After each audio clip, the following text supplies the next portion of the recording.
Ahora sí.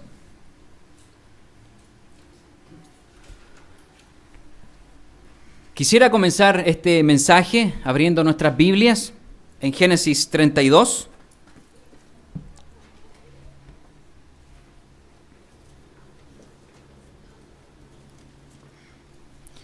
Y quisiera leer con ustedes un fragmento de un evento en la Biblia que algunas veces podemos tener dificultad en comprender por qué pasó lo que pasó. En Génesis 32, me gustaría que comenzáramos en el versículo 24 al 27, por ahora. El versículo 24 dice: Así se quedó Jacob solo, y luchó con él un varón hasta que rayaba el alba. Y cuando el varón vio que no podía con él, tocó en el sitio del encaje de su muslo, y se desconyuntó el muslo de Jacob mientras con él luchaba. Y dijo: Déjame, porque raya el alba. Y Jacob le respondió: No te dejaré, si no me bendices. Y el varón le dijo: ¿Cuál es tu nombre? Y él respondió: Jacob.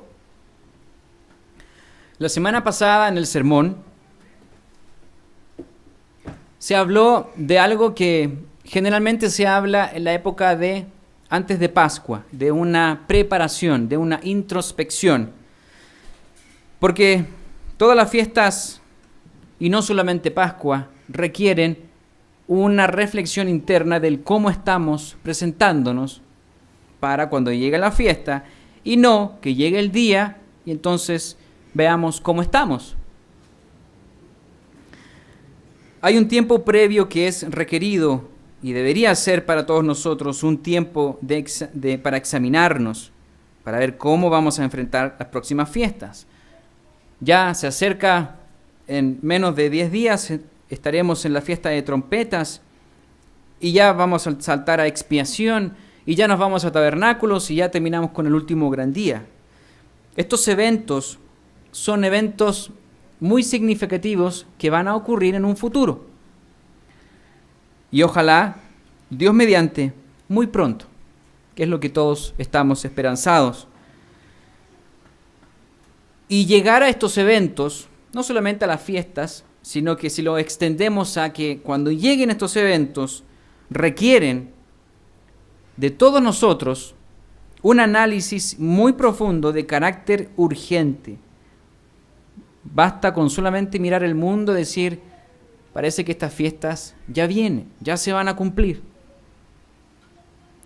La fiesta de trompetas, la próxima fiesta que viene el lunes 3 de octubre, es el punto pivote, es el punto central que está justamente en el centro de los 7 festivales anuales.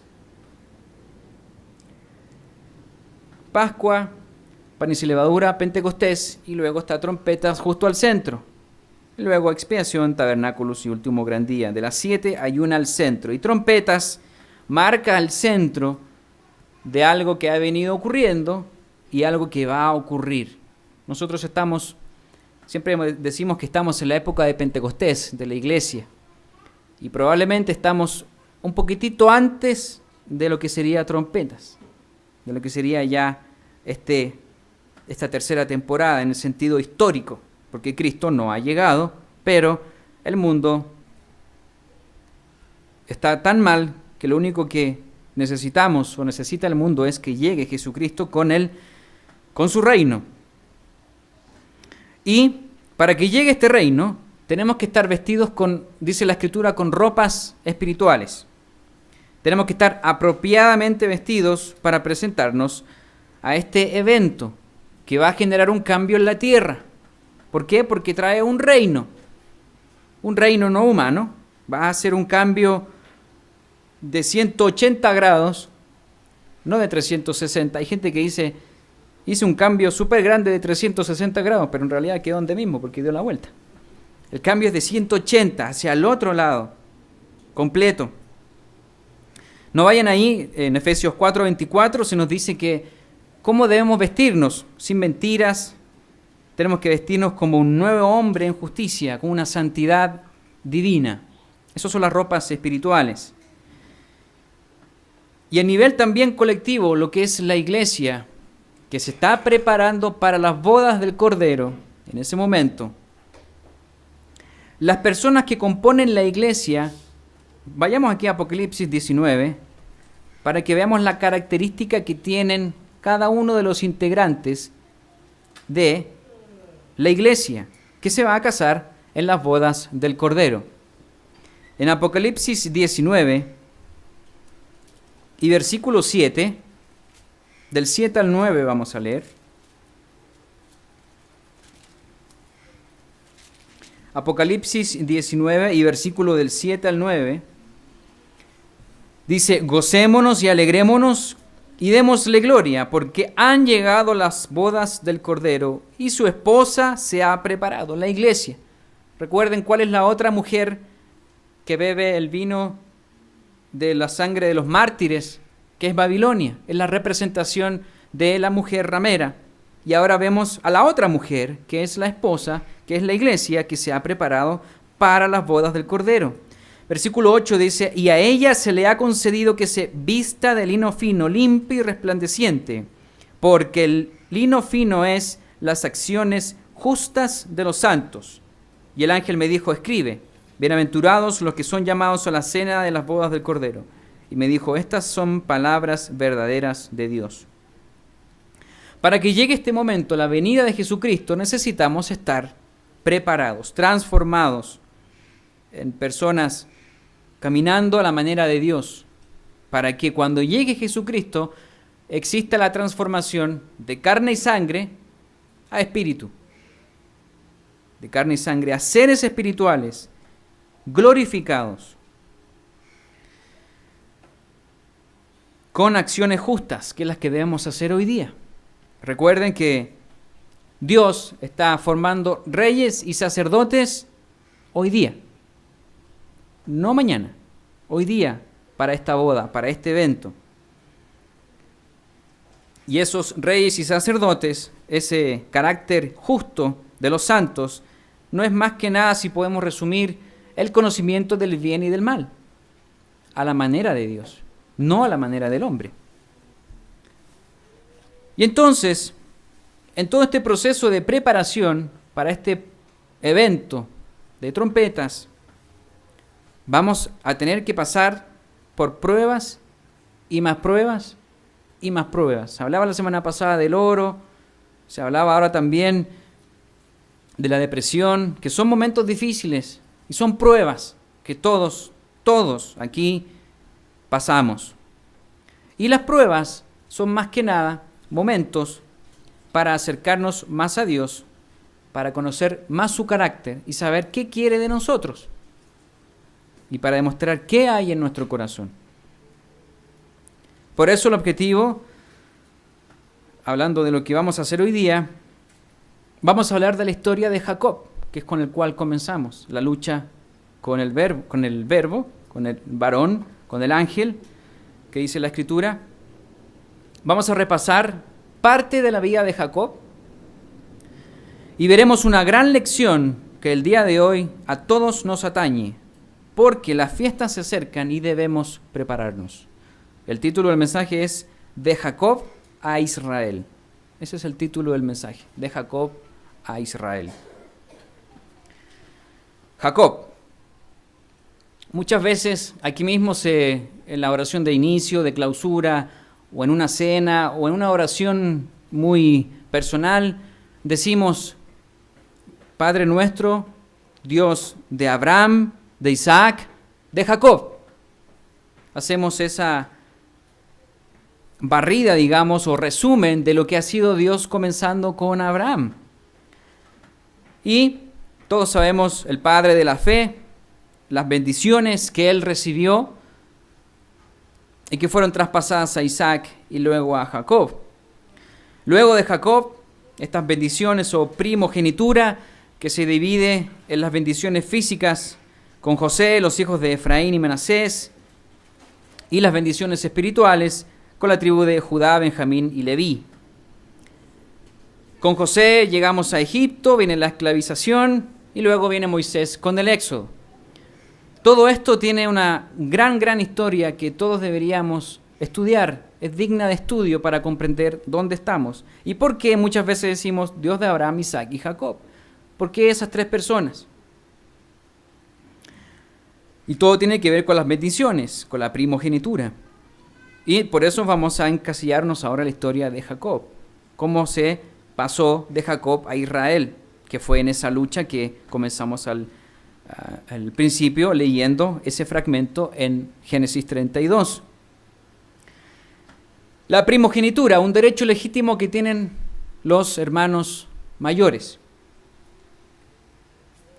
Esta misma primogenitura, recuerden, Isaac tuvo a Jacob y Esaú tenía el derecho legítimo de recibir la primogenitura.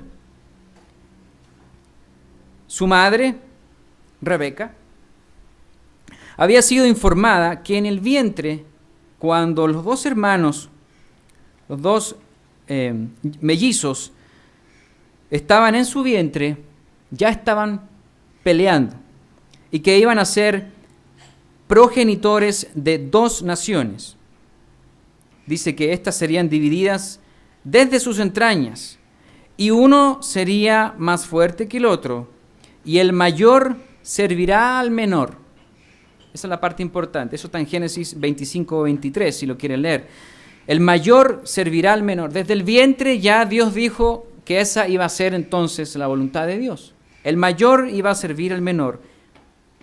Desde el vientre Rebeca lo sabía.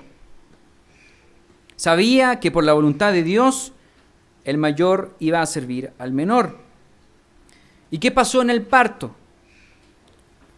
En el mismo parto, Jacob demostró su carácter de que quería hacer las cosas a su manera un poco. ¿Por qué? Porque el significado etimológico del nombre Jacob es el que toma por el talón, que suplanta. Así nació Jacob. Nació agarrado del talón de Esaú. Esaú nació primero, pero Jacob como que quería agarrarse del talón. Se agarró el talón y así nació, y por eso su nombre es Jacob, el que toma por el talón. Los dos hermanos fueron muy diferentes el uno del otro. Esaú, de la casa, de salir a cazar, un cazador de afuera del campo, un hombre fuerte, un vigoroso, y era más apegado a su padre Isaac. Jacob, por otro lado, fue una persona tranquila, dice la Escritura, que habitaba en tiendas, y era más apegado a su madre, Rebeca.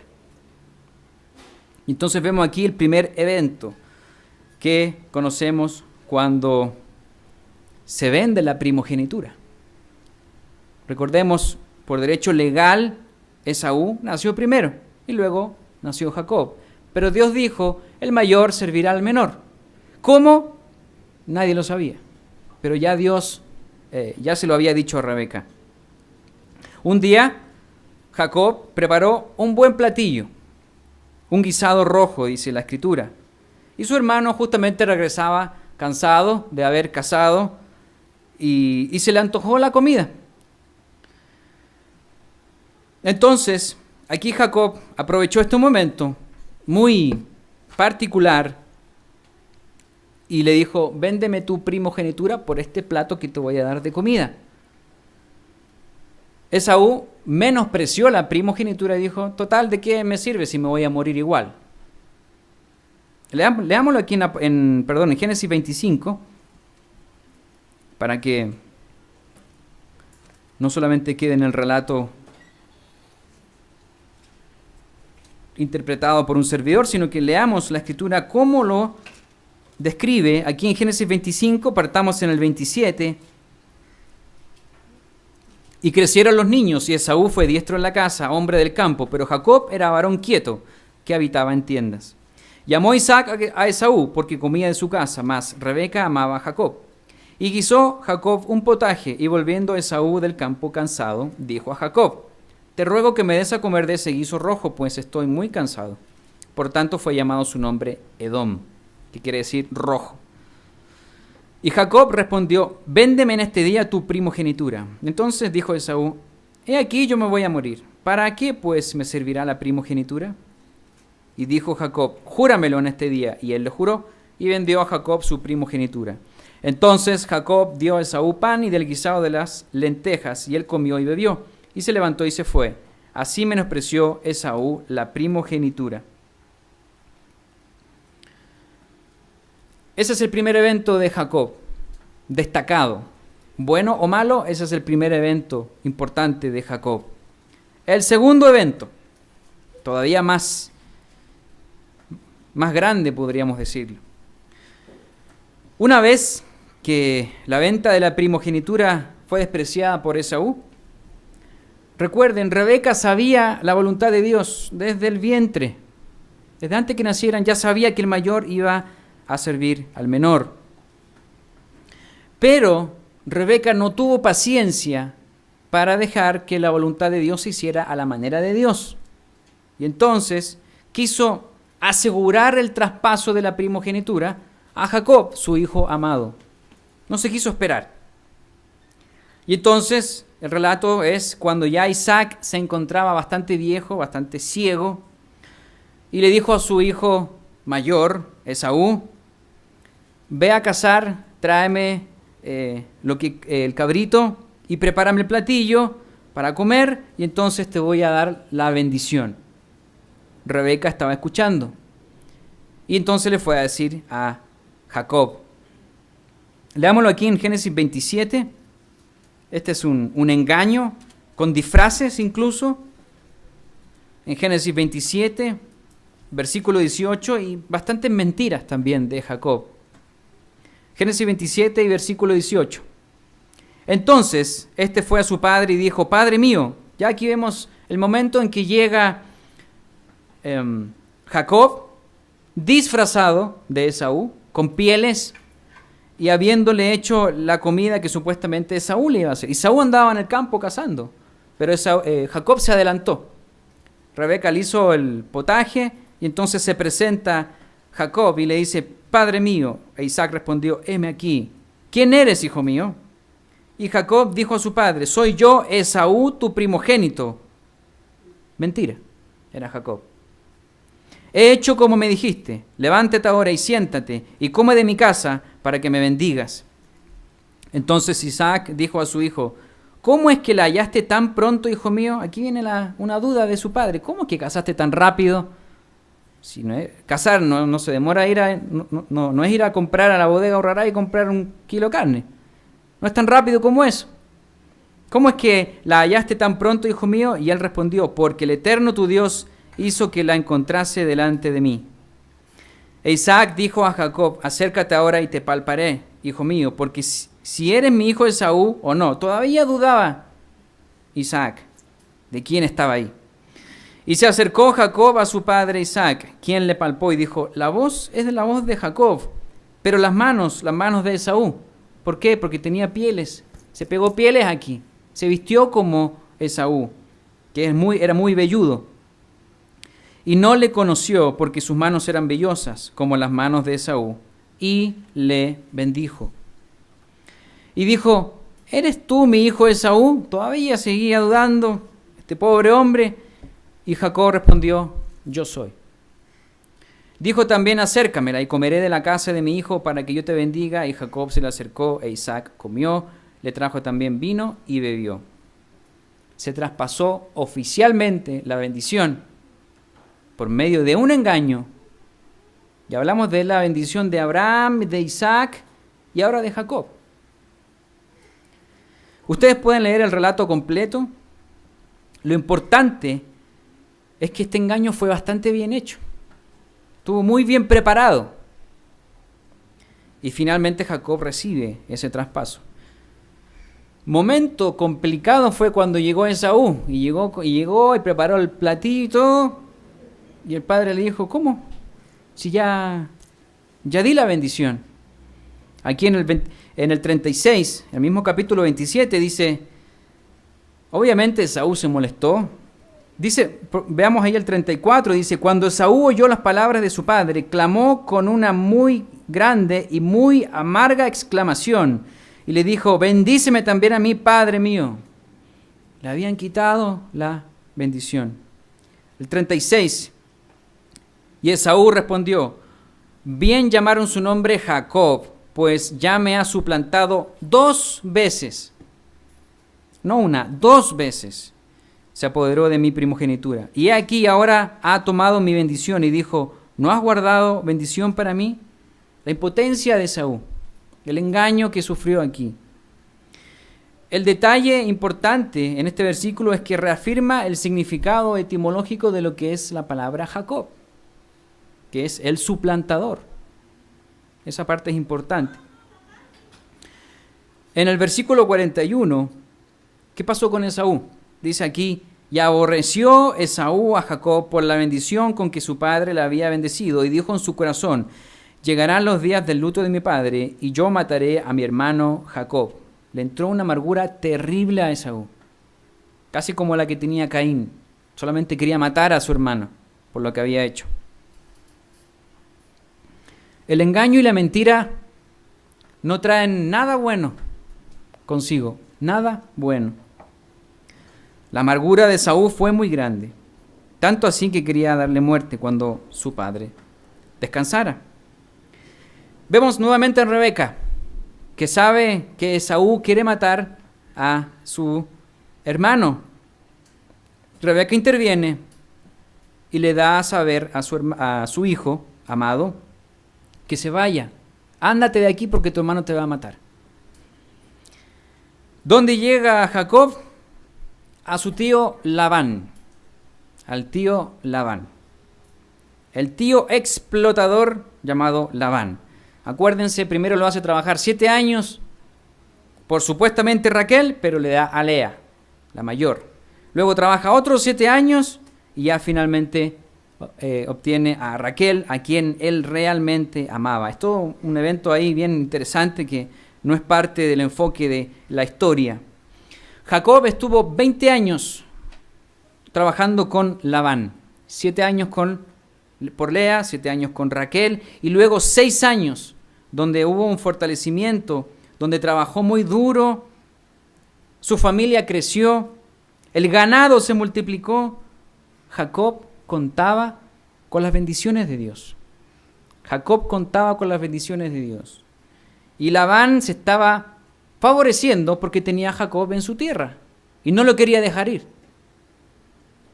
Tan bendecido fue Jacob que empezó a tener malos sentimientos de los hijos de su patrón y le empezaron a envidiar por las bendiciones que él tenía y tuvo que huir de esta tierra de Labán.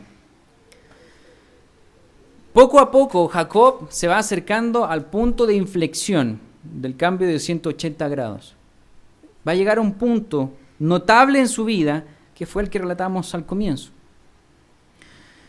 Hasta aquí la vida de Jacob había estado enturbiada por engaños, por mentiras, y Jacob siempre había confiado en sus fuerzas, en sus artimañas, a la manera de él, incluso de recibir las bendiciones como lo vimos hace un momento.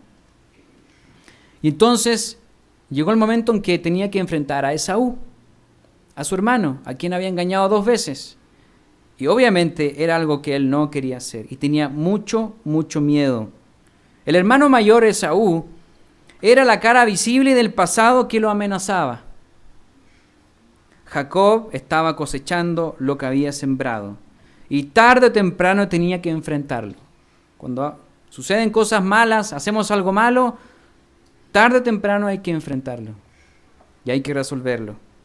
Y estaba muerto de miedo Jacob. Leímos al comienzo de este mensaje la lucha que tuvo Jacob con un ser en la oscuridad durante toda la noche. Esta lucha sería antes del encuentro con Esaú, justo antes del encuentro de Esaú. Y es bastante interesante por qué fue en ese momento. Ya cuando Jacob se va de las tierras de Labán y empezó a recibir noticias de que estaba su hermano, que habían 400 hombres esperando por él, se llenó de miedo porque venía al encuentro. Y entonces le pidió al Dios de Abraham, al Dios de Isaac, y reclamó la protección que le había sido entregada por Dios. Pero él no pidió por su Dios. Esa parte es importante. Él no pidió, Dios mío, libérame. Dijo, Dios de mi padre Abraham, que es el abuelo, Dios de mi padre Isaac, dame esa protección ahora porque estoy muerto de miedo. La reclamó. Pero él no dijo, Dios mío, tú eres mi Dios. Hay una oración ahí bien interesante,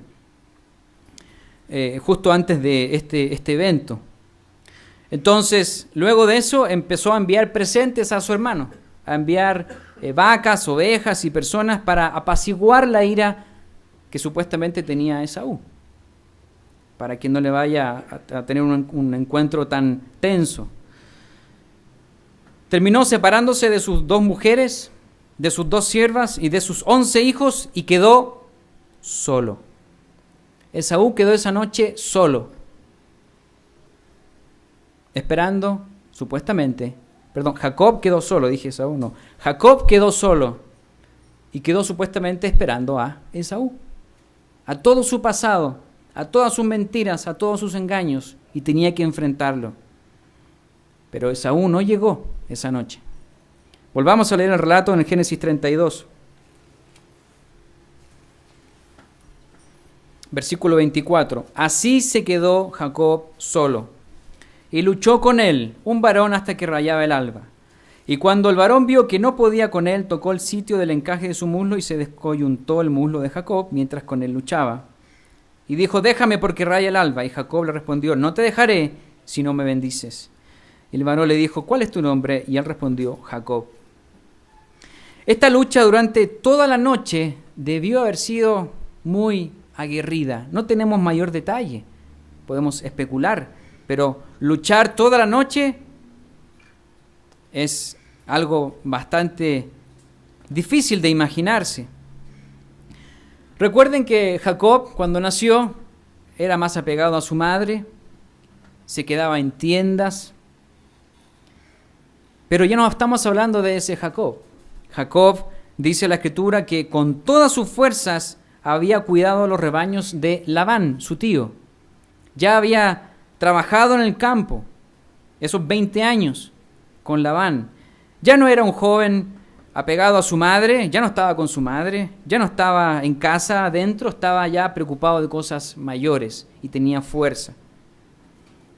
Y esta lucha con el varón, con este ser incógnito, tiene un quiebre, tiene un momento particular, cuando este varón le toca el muslo de su cadera y sufre una descoyuntura.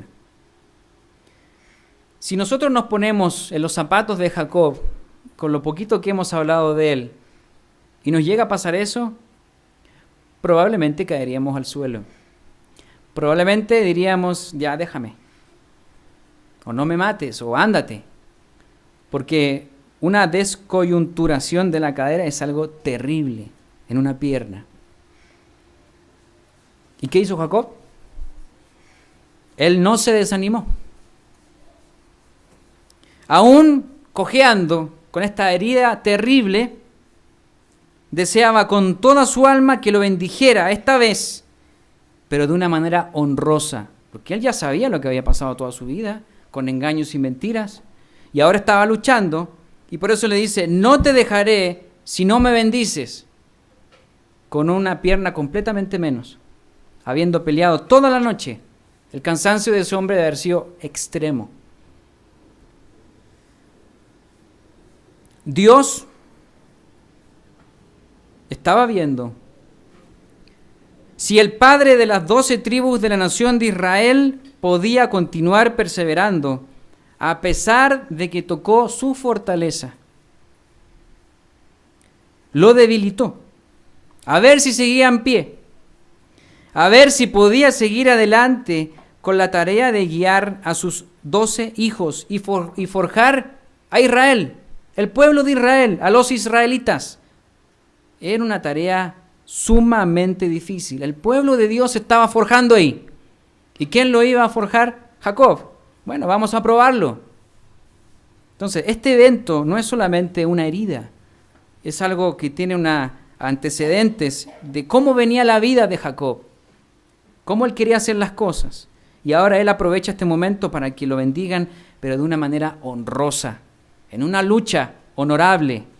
No te dejaré si no me bendices. Y aún con esa herida, él seguía con esa convicción, con esa perseverancia. Y aquí viene un cambio en la historia en ese momento. Y así como la historia de Jacob tiene un cambio, permítanme ustedes hacer un paréntesis en este punto de inflexión. Hace un mes aproximadamente se llevaron a cabo los Juegos Olímpicos en Río de Janeiro 2016. ¿Alguien vio algo? Muy interesante, todos los deportistas, todas las especialidades, el esfuerzo de 4 años, las imágenes de los deportistas, los esfuerzos de los deportistas por lograr una medalla después de duros entrenamientos. Todo eso siempre es motivo para un mensaje de Juegos Olímpicos, de la carrera, como habla Pablo, y de ser mejores, etc. En México tuvo la presentación de, aquí tengo una lista, hay 3 de plata y 2 de bronce en atletismo, clavados, taekwondo y boxeo y pentatlón. Sí, México tuvo medallas. Felicitaciones por esos deportistas, porque no fue fácil. Sin embargo, hace un par de semanas se llevaron a cabo los Juegos Paralímpicos. Es distinto a los Juegos Olímpicos. Juegos Paralímpicos, también en Río de Janeiro. Yo estoy seguro que si usted vio los Juegos Olímpicos, se conmovió con las imágenes de los deportistas. Todos esperaban al Rayo, Usain Bolt y toda la gente, los favoritos, el tiburón, en la natación. Todos esperaban sus favoritos y fue algo muy emotivo. Pero yo estoy seguro que si usted no ha visto los Juegos Paralímpicos, vea algo de eso. ¿Qué son los Juegos Paralímpicos? Son deportistas que en su vida, por algún accidente, por alguna malformación o alguna circunstancia lamentable, tienen discapacidades físicas. No tienen brazos, no tienen piernas. Y a pesar de esto, reflejan un esfuerzo mayor que los olímpicos. Eso por lo menos es mi sensación, o lo que yo siento cuando vi las imágenes. 4.359 deportistas de 160 países. México obtuvo 15 medallas. 4 de oro, 2 de plata y 9 de bronce. Quizás nadie sabía eso. Pero ahí están esos muchachos. Discapacitados haciéndose esfuerzo. La historia de los deportistas discapacitados en los Juegos Paralímpicos son realmente asombrosas. Personas normales, comunes y corrientes, que les pasa algo y de algún lado sacan fuerzas. Son dramáticamente profundas las historias y se han esforzado tanto y como que hacen ver que no hay límites en sus vidas. No tienen límites, no tienen dolor, siguen adelante. Sus cuerpos son limitados, pero de nuevo, eso hace o parece ser que tienen más garra, más fuerza, mayor determinación. Y escuche bien esto, ellos se han fortalecido por su debilidad. Si hay una palabra que pudiera resumir, o una frase que pudiera resumir los paralímpicos es, ellos son fuertes debido a su debilidad. ¿Por qué hablamos de esto? Porque tiene mucho que ver con Jacob y con nosotros. Por eso nos dimos un paréntesis. Sigamos la historia de Jacob en el versículo 28 del capítulo 32. En esta historia de esta noche oscura que Jacob luchaba con este varón. En el versículo 28 dice, y el varón le dijo, no se dirá más tu nombre Jacob, sino Israel, porque has luchado con Dios y con los hombres y has vencido. Entonces Jacob le preguntó y dijo, declárame ahora tu nombre. Y el varón respondió, ¿por qué me preguntas por mi nombre? Y lo bendijo allí. Y llamó Jacob el nombre de aquel lugar Peniel, porque dijo, vi a Dios cara a cara, y fue librada mi alma. Y cuando había pasado Peniel, le salió el sol y cojeaba de su cadera. Los últimos dos versículos, el 30 y el 31, son tremendamente profundos. La supernatural descoyunturación de la cadera, con solamente un toque, ni un experto en jiu-jitsu podría lograr algo así. Eso fue algo sobrenatural. Obviamente le hizo dar a entender a Jacob que era un hecho que no estaba peleando con ni Esaú ni con cualquier otro hombre normal. Aquí era algo más que eso. Ahora también no era un ángel, porque un ángel no bendice.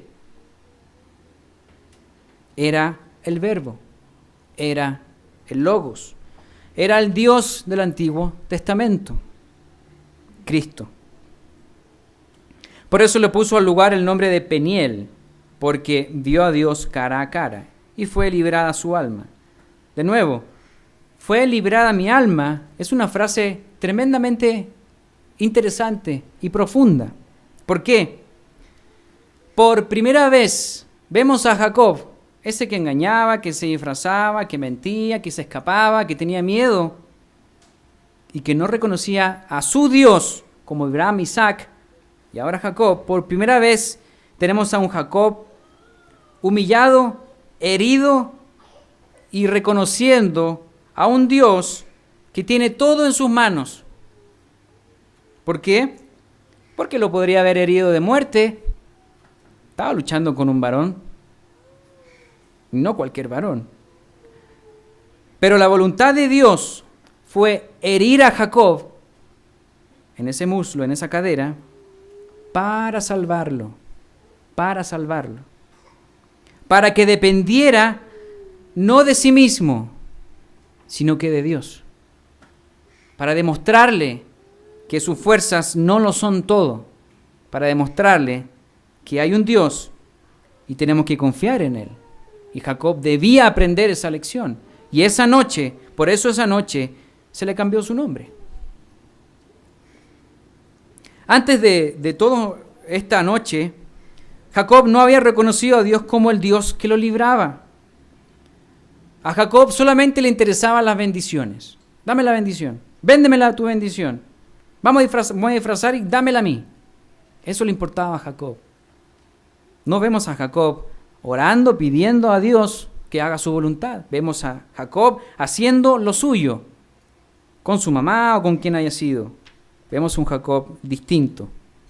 Y en este momento, esa frase de Jacob hace entonces el cambio en él. Por eso, Jacob recibe de una manera honrosa el nombre, mediante Dios, de Israel. ¿Qué significa Israel? Israel significa el que prevalece con Dios. El que prevalece con Dios. No solamente el que prevalece, sino que el prevalece con Dios, no solos. ¡Qué gran cambio para Jacob! El suplantador. Ahora que le digan el que prevalece con Dios. Más adelante, cuando Jacob tiene muchos años y está ciego y adopta a los hijos de José para entregarles su bendición, ahí hay otro evento de traspaso de bendiciones, donde Jacob cruza sus manos con Efraín y Manasés y cambia el orden lógico del traspaso de las bendiciones. Y ese momento se podría, o lo estamos sacando aquí a colación, porque ahora Israel ya no hacía las cosas a su manera. Permitía que Dios lo guiara. Él ya no podía ver. ¿Por qué cruzó las manos? Dios lo ayudó a hacer eso. Él permitía que Dios ahora lo guiara y prevaleciera con Dios. Vámonos a el Nuevo Testamento, a 2 Corintios 12, retomando esto de la debilidad y de la fuerza. No podemos dejar de hablar de Pablo. Pablo y su aguijón. En 2 Corintios 12, y versículo 7,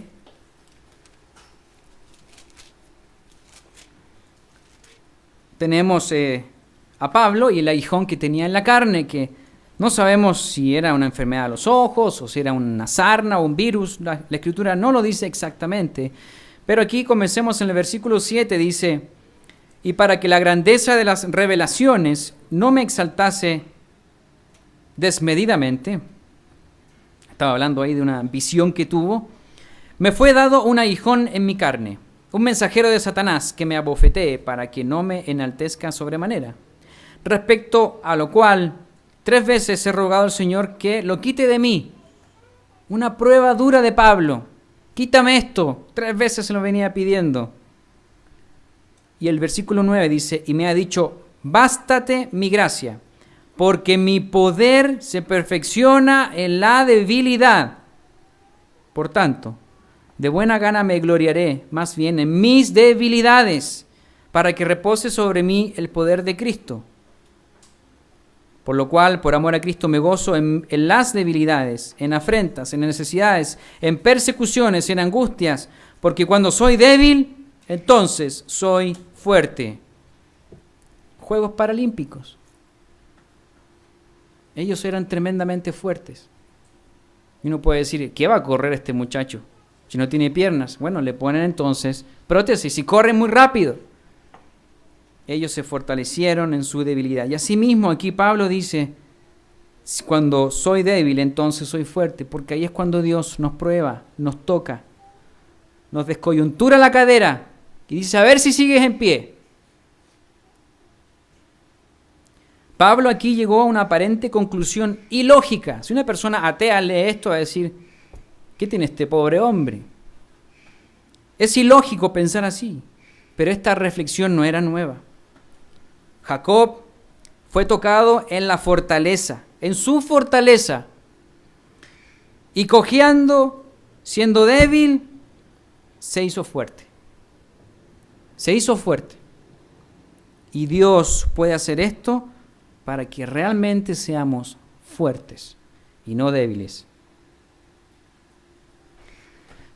Esta semana tuve la oportunidad muy bonita de conocer a un joven mexicano que a los 12 años de edad se fue a vivir a San Diego, Estados Unidos. Su historia me conmovió porque a los 7 años tuvo que tener un tratamiento de diálisis bastante agresivo y perdió la voz. A los 9 años ya no tenía voz. Es un poco larga la historia, pero él se bautizó el año pasado.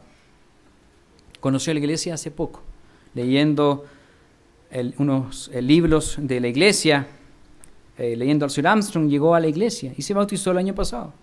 Este año está en el ABC, en Cincinnati, estudiando ahí como uno de los alumnos. Y escuché su charla que dio en señas hacia los alumnos, hacia el futuro de la iglesia, haciendo sus señas, y hablaba del evento de Jacob, que Dios fortalece, nos puede fortalecer por medio de nuestras debilidades.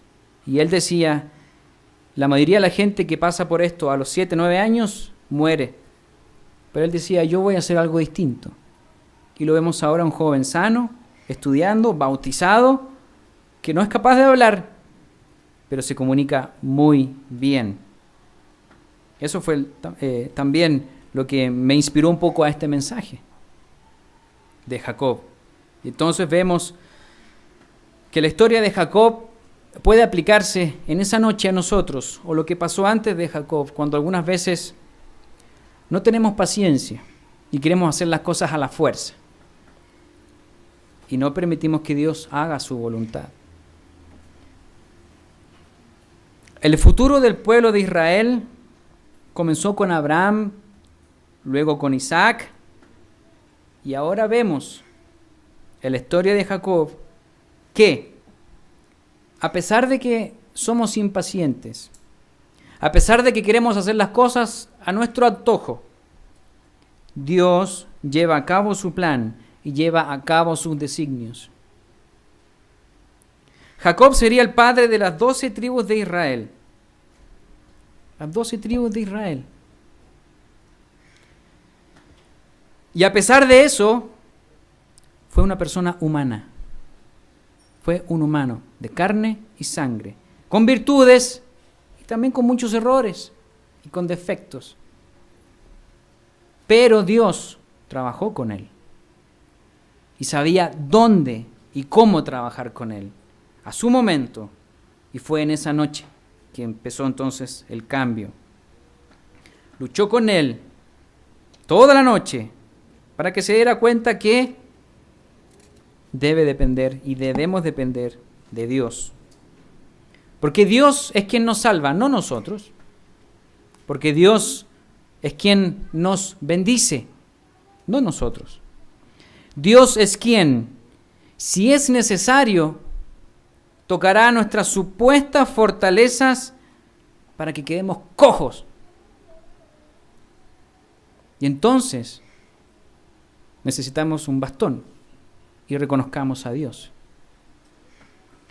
La historia de Jacob nos puede ayudar a comprender que así como Jacob, nosotros algunas veces somos supuestamente muy fuertes y no tomamos cuenta de Dios.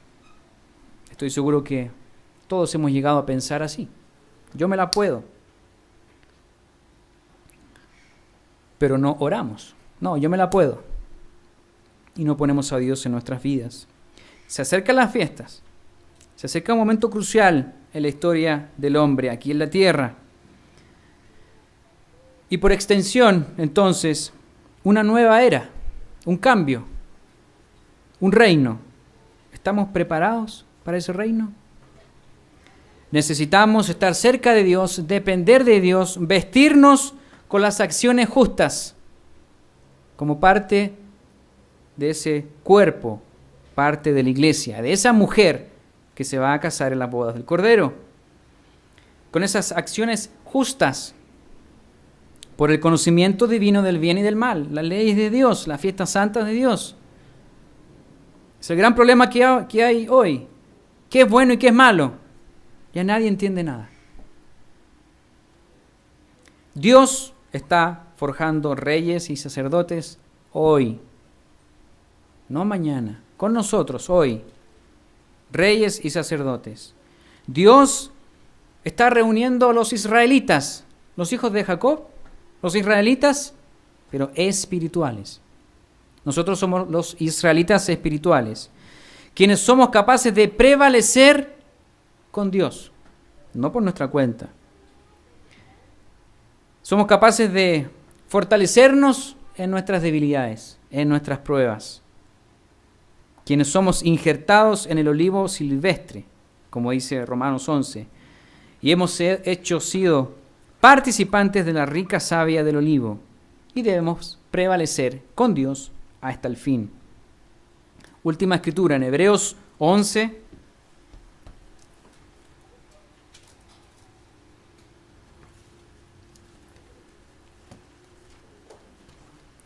Vemos a Abraham, Isaac y Jacob. Y en Hebreos 11, versículo 21, hablando de Jacob, dice: por la fe Jacob, al morir, bendijo a cada uno de los hijos de José. Él sabía que había estado esa bendición y tenía fe en esa bendición que la estaba pasando. Y adoró apoyado sobre el extremo de su bordón. ¿Qué es esto?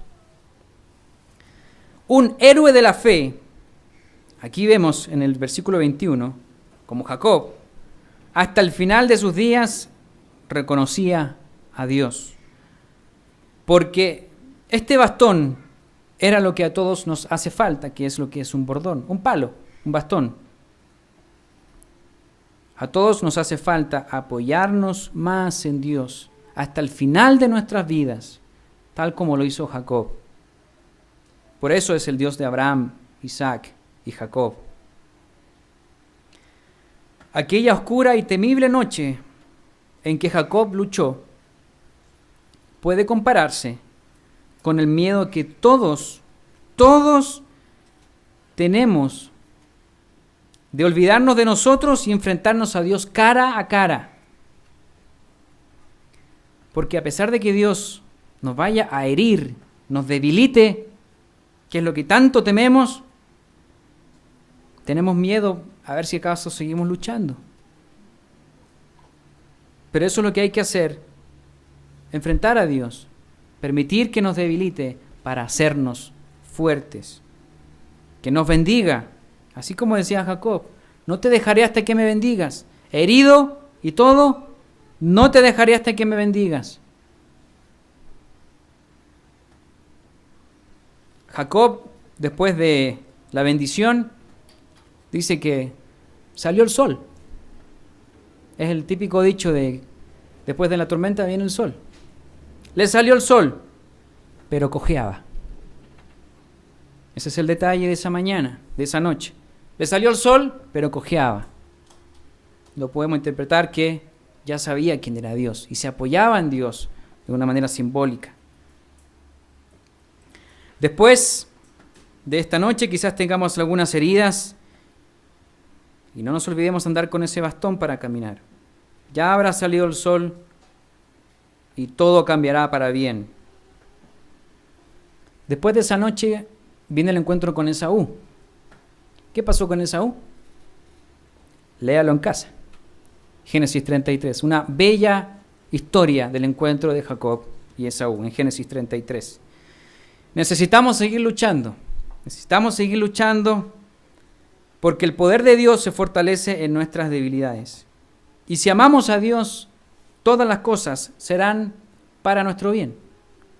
Si amamos a Dios, todas las cosas serán para nuestro bien, incluso con un bastón, incluso con una cadera descoyunturada. Todas las cosas serán para nuestro bien, como dice Romanos 8:28. Terminaré con el siguiente poema. Hay hombres que luchan un día y son muy buenos. Hay otros que luchan un año y son mejores. Hay quienes luchan muchos años y son muy buenos.